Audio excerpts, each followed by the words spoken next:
Hey everyone, Neil back once again with another quick streaming review for you. And today I'm going to be taking a look at The Witcher Season 2 on Netflix. So we get 8 more episodes, just like Season 1. And this story picks up right after the huge battle in which Geralt, the Witcher himself, he believes that his love Yennefer, the mage, is dead. But she ain't.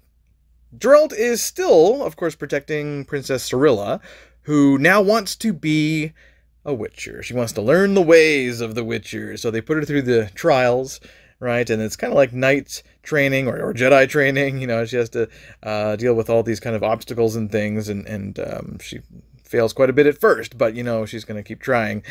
Meanwhile, Yennefer is very much alive and is reunited with some of her friends, some of her fellow mages, you know, these sorceresses.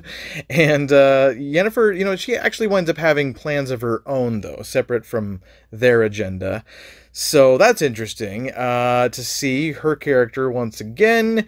And elves are in this show, and there's a lot of elf abuse going on here. They're seemingly hated by the human characters.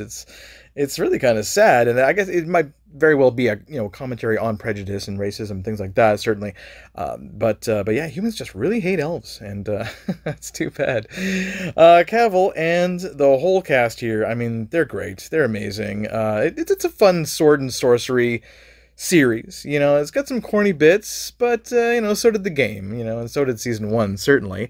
I do have to point out some of the directorial choices here are fantastic. Episode 3 has a great shot where the camera actually winds up tilting sideways. It's right before a funeral scene.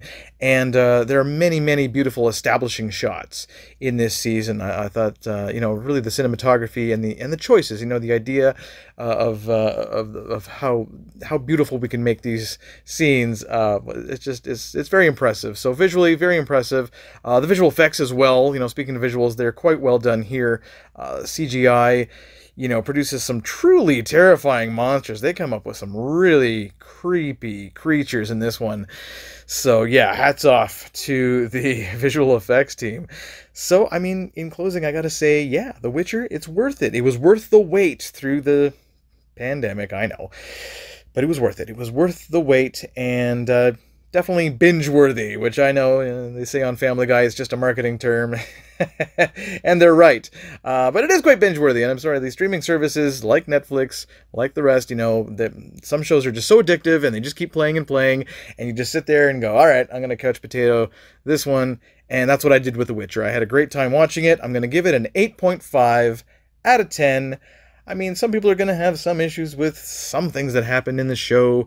So I want to know. I mean, I want to know what your thoughts are in the comments below. And thank you so much, guys, once again, for tuning in to another quick streaming review. This is Neil. Hope you all are doing great out there, and we'll catch you next time. Peace.